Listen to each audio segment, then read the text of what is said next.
Hello YouTube, this is the Creative Duelist here representing Team FTK, and I've been making decks creative since 2016. Welcome folks, today I'm here with a very special deck profile. We're going back, a little bit of nostalgia, that's the word.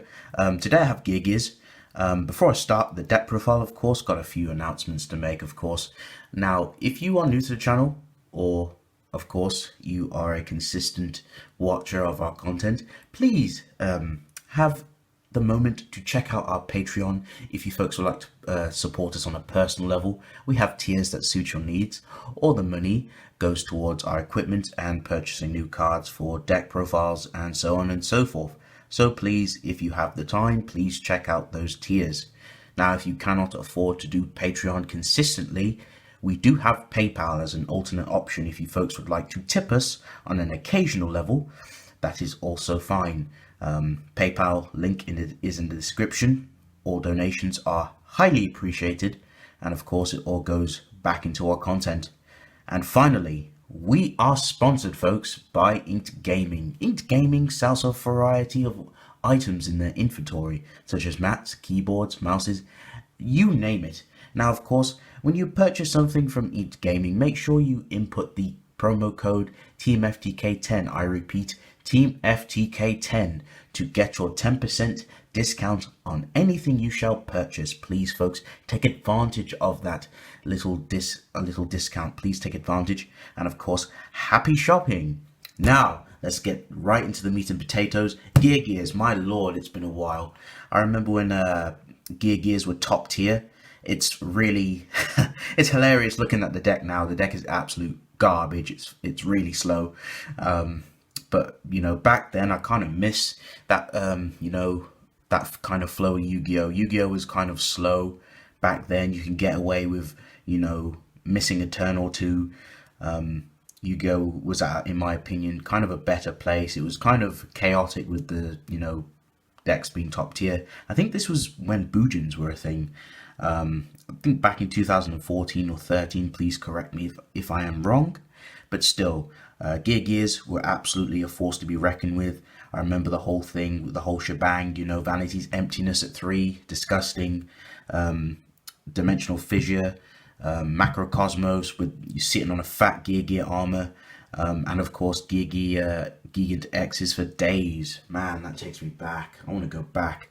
But anyway, I've constructed this deck for you folks. I've been playtesting it, and my lord, it's fun. Been getting slapped by some players, but I managed to clap back a couple times. But I'm going to go ahead and show you my card choices and all that great stuff. So let's get into the meat and potatoes. So starting off with the monster lineup, of course, I've got the triple Geargia armor. He's pretty self-explanatory. Once per turn, when he's face up, you can basically flip him face down. And when he's flipped up or flip summoned, you basically you basically get to add a Geargia monster from the deck. Armor is basically your Stratos, but the issue is with armor is that he's so slow. You have to wait a turn to search, so in a sense he's kind of a minus because you take too long having to get the search, and it's not always guaranteed because your opponent will try to blow up your monster, and if they blow up armor, you're in a very difficult situation. But yeah, I remember when armors were like £10. Armors were very expensive. They were from Return of the Duelist, but yeah, these are like they're worth nothing now. So yeah, triple Geargia armor. And next off, we got the triple Geargia Accelerator. One of my favorite Geargia monsters. Very good. I like it for its combo effect, because basically, if you control a Geargia monster, you can special summon him from your hand. And if it's sent from the field to the graveyard, you get to target one Geargia monster, accept himself, and add it back to your hand, which I love about Accelerator. Accelerator's amazing. Great combo extender. And of course, if you do send it off, if it gets sent off by any means, you get to grab basically a Geargia monster from the grave, which is really nice, nice recurrence. Unfortunately, I don't like that it's a when effect, because now it can miss timing, so you need to be careful on how you use Geargia Accelerator. But pretty much majority of the time. I use Geargia Accelerator for, you know, the spamming the combo effect to special summon it so I can make the Mrs. Radiant and make more explosive plays. And next off, I've got the triple Geargia Arsenal. Arsenal's okay. He's like a lone fire, so you tribute it to bring out a Geargia monster from the deck. It's used pretty much to get into your Geargia armor, so you can set the armor, I believe. But yeah, Arsenal just helps in that aspect, which I like about Arsenal. And to continue the level 4s, of course, this is the final lineup of it. Geargia Augur. I only play 2. You can play 3, but I prefer 2 because I don't like its repercussion effects. So basically, when it's normal summoned, you get to search for a level 4 Earth Machine type monster from the deck. Again, it's better than armor. It's much faster, and you can search any level 4 Earth Machine type monster. It doesn't discriminate, which I like about that. Unfortunately, if you do activate that effect, you cannot special summon or attack your opponent with monsters except for machine type monsters, so they have to be machine. That's not a problem because they're all machines anyway. But it does conflict with some of your extra deck, and unfortunately, of course, you cannot special summon any monsters except for machine types. So it kind of ostracizes you from summoning anything, but you can get around that because it says for the rest of the turn, so you can summon other things that are different types and then use Augur. So it doesn't conflict too much, but still it is annoying at times where you really need to get into your extra deck. So that's going to round up that lineup. So I'm going to talk about the little mini, the mini boys, the Go-Go Gadget boys. Got the double Geargiano Mark II. Mark II is really good. It's an easy link, easy Mrs. Radiant. When it's normal or flipped, you bring out a Geargia monster from hand or graveyard in face-up defense position, so you can easily make Mrs. Radiant. On Geargiano, it's not the greatest. You can tribute it and then special summon a level 4 machine monster from your graveyard, which is pretty cool. Pretty much can bring anything as long as it's a level 4 machine type monster. But Anno is just a target, so we can make the rank 3. And last but not least, we've got the Geargiano Mark III. It's pretty cool. When he's special summoned by the effect of a Geargia card, so through the trap or through the monsters, you get to special summon basically get to bring out another Geargia monster from your hand or graveyard.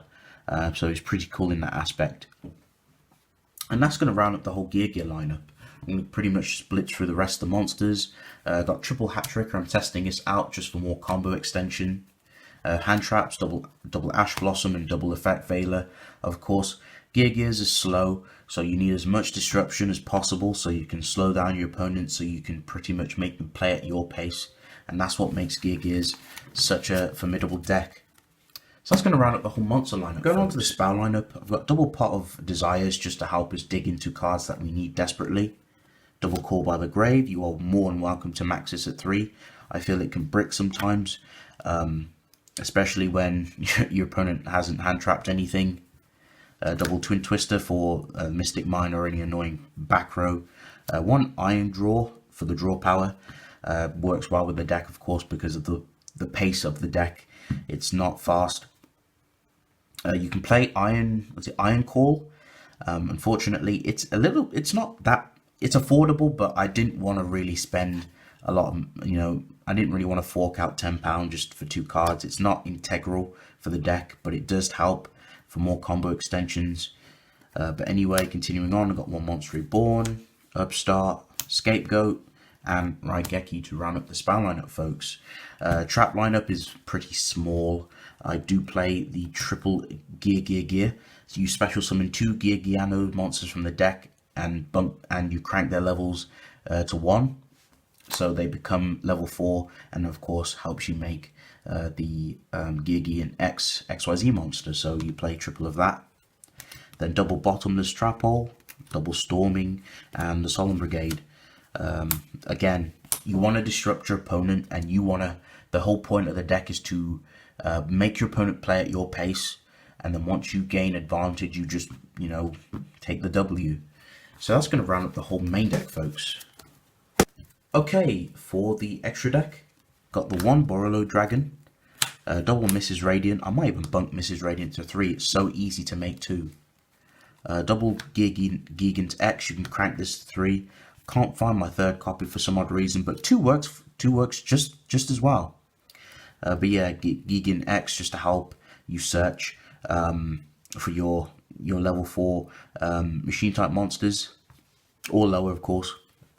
1 Rafflesia, really nice, because there is chances where you can make Mrs. Radiant, you can make a Gigant X and search, and you can also get a Rafflesia on field, so you pretty much put your opponent in a pickle.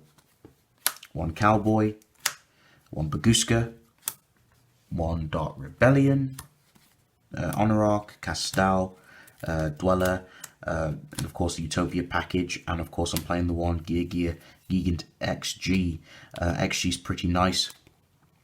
So basically, during either player's battle step, when an attack involving your machine type monsters is occurring, you can detach 1 material from the card, negate the effects of all face-up cards your opponent currently controls. Also, your opponent cannot activate cards or effects, which is very strong. I love that effect, and these effects last until the end of the damage step. When this face-up card leaves the field, you can target 1 other Gear card in your graveyard, add it to your hand. So it has recursion, and of course, it's just explosive. We play a lot of XYZs because of it's kind of like your toolbox for any situation. Because that's what I love about this deck. It's like, okay, if you need to nick a monster on a rock, you need to blow something away. Castal, negate stuff in grave. You got Dweller. You've got so many options in the extra deck. But yes, folks, that's going to round up the whole main deck, extra deck, and the whole profile. So thank you all for watching. If you folks enjoyed this video, please remember to leave a like. Comment down below. Feedback is always like to hear. Tell me floats down in the comment section. Now, make sure you check out those links in the description. PayPal, Patreon, Inked Gaming. Loads of options, folks. Please check those out. And of course, make sure you subscribe to the channel. If you're new to the channel, leave a like and of course comment down below. But yes, folks, this is the Creative Duelist representing Team FTK, signing out. Peace.